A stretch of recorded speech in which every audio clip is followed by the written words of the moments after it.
नमस्कार, मी पंजाब डक हवामान अभ्यासक मुक्काम पोस्ट गुगळी धामणगाव तालुका शिरूर जिल्हा परभणी. आजपासूनचा परत शेतकऱ्यासाठी अंदाज देत आहे, कारण की ते सर्व शेतकऱ्याला सांगू इच्छितो हा तातडीचा मेसेज म्हणतो. राज्यामध्ये 7 मे पासून ते 11 मे दरम्यान वादळी वाऱ्यासह विजेसह काही ठिकाणी गारपिटीसह पाऊस येणार आहे. अवकाळी पाऊस पडणार आहे. रानातून पाणी बाहेर निघणार असा पाऊस येणार आहे म्हणून हा अंदाज लक्षात येतो.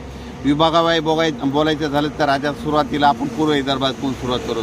राज्यामध्ये 7 ते 11 दरम्यान पूर्व विदर्भामध्ये म्हणजे खूप ठिकाणी शेतातून पाणी बाहेर निघाला असा पाऊस पडणार आहे. पडणार आहे, विजा असणार आहे, गारपीट देखील होणार आहे, वारा देखील असणार आहे, म्हणून स्वतःची काळजी घ्यावी.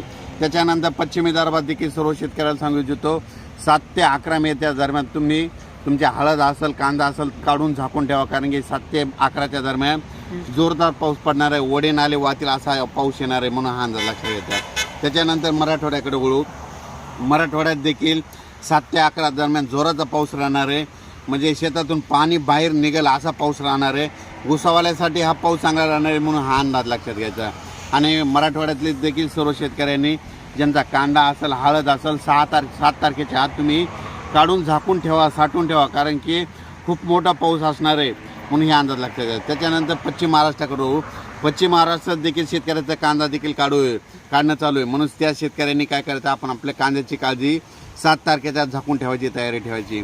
पण हा पाऊस पश्चिम महाराष्ट्राचा शेतकऱ्याला ऊसासाठी चांगला ठरणार आहे म्हणून हे अंदाज लक्षात घ्यायचा. त्याच्यानंतर कोकणात देखील खूप पाऊस पडणार आहे म्हणून हे अंदाज लक्षात घ्यायचा.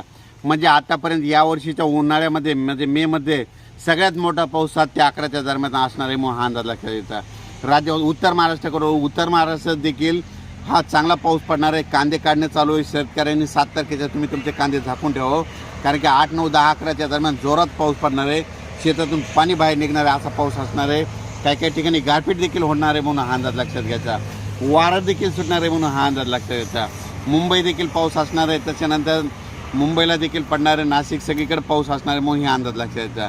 आता राज्यात एकंदर परिस्थिती सांगायची झाली तर राज्यात 7 ते 11 दरम्यान दररोज वेगवेगळ्या भागात 7ला एकीकडे, 8ला दुसऱ्या भागात, 9ला दुसऱ्या भागात, 10ला तिसऱ्या भागात आणि 11 तारखेला चौथ्या भागात असा दररोज एका भागात पाऊस पडणार म्हणून अंदाज लक्षात घ्यायचा.